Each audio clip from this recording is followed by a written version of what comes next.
We've got a billionaire Prime Minister and a billionaire Prime Minister, both of whose families have used schemes to avoid millions of pounds of tax, smearing a working-class woman. Oh, it's hard. I mean, governing is hard, and we inherited a lot of problems, an economy that was broken, NHS on its knees, and we've had to pick that up and deal with it. Lavish gifts from shadowy donors, votes against inquiries into heinous crimes, a leadership in crisis.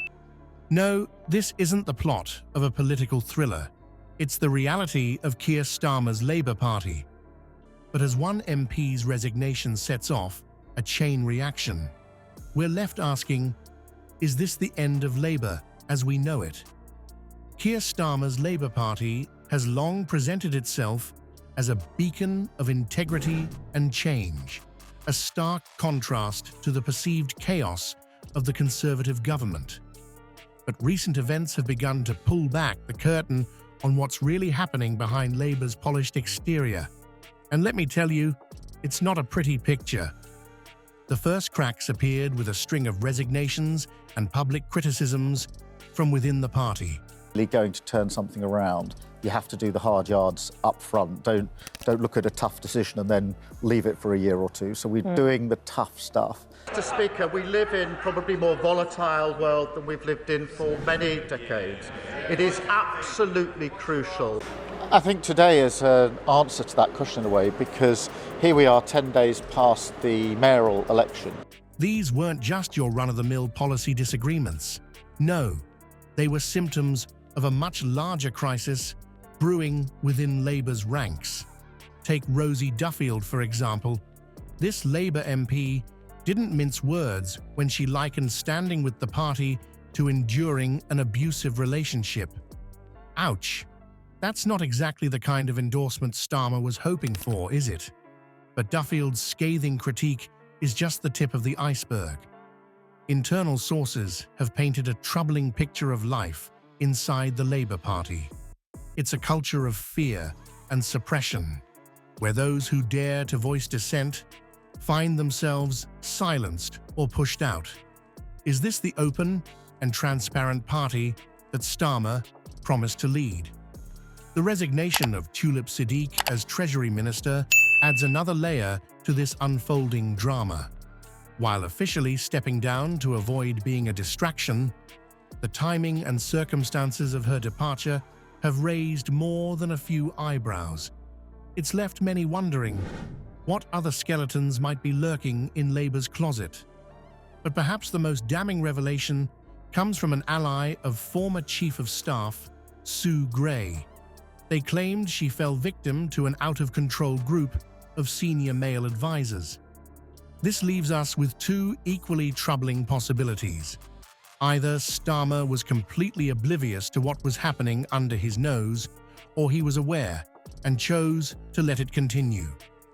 Neither option paints a flattering picture of his leadership. As more MPs break ranks and speak out, the cracks in Labour's unity are becoming impossible to ignore. It's clear that Starmer's leadership is facing a crisis of confidence from within his own ranks. But here's the kicker. This unraveling facade might just be the beginning. As Labour's facade crumbles, a scandal of unimaginable proportions lurks beneath the surface. The party's desperate attempts to block a national inquiry into grooming gangs have ignited a firestorm of public outrage. But why are Labour MPs so hell-bent on keeping this issue under wraps? The answer might just shake the very foundations of British politics. On January 13, 2025, Sarah Champion, the Labour MP for Rotherham, broke ranks with her party in a stunning move that sent shockwaves through Westminster. Champion's call for a national inquiry into the grooming gang scandal exposed the glaring inadequacy of local investigations and threw Starmer's leadership into disarray. But she wasn't alone in her rebellion.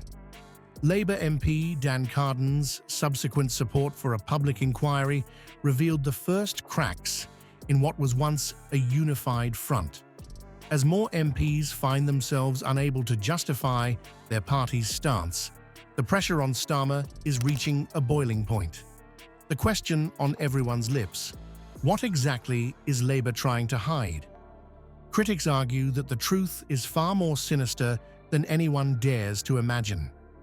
There are whispers of systematic cover-ups, with many local authorities and police forces accused of turning a blind eye to the horrors unfolding in their communities. The implications are staggering. Could Labour-run councils have been complicit in ignoring or mishandling these cases? The public's demand for justice is growing louder by the day. Families affected by these heinous crimes are crying out for answers, and they're not alone. The chorus of voices calling for accountability is reaching a deafening crescendo, and Labour's leadership is finding it increasingly difficult to plug their ears. But here's where things get really interesting. The resistance to this inquiry isn't just about protecting a few bad apples. There are serious allegations of cover-ups involving high-ranking Labour figures and institutions. If these accusations prove true, we could be looking at a scandal that dwarfs anything we've seen in British politics in decades. So, why is Starmer so determined to keep a lid on this powder keg? Is it simply a misguided attempt to protect the party's image, or is there something far more damaging at stake? As the pressure mounts and more MPs break ranks, Starmer's grip on the party is slipping. The once unassailable facade of Labour unity is crumbling before our very eyes. As Labour's carefully constructed facade crumbles, the party finds itself teetering on the edge of a precipice. Experts are now predicting an uncertain future for the once mighty political force. The ongoing internal strife, particularly surrounding the grooming gang scandal, has exposed deep-seated fractures within the party's unity. This isn't just a minor hiccup, it's a full-blown crisis of confidence that threatens to reshape Labour's entire leadership structure. The coming weeks will likely determine whether Labour can weather this storm, or if we're witnessing the beginning of its implosion. The pressure to reform is mounting, and the old guard's grip on power is slipping. Keir Starmer and his inner circle face a moment of reckoning. Can they adapt and evolve, or will they cling desperately to the status quo? One thing is crystal clear: politics as usual is no longer an option for Labour. The party must either reinvent itself or risk further disintegration in the face of mounting public scrutiny and internal dissent.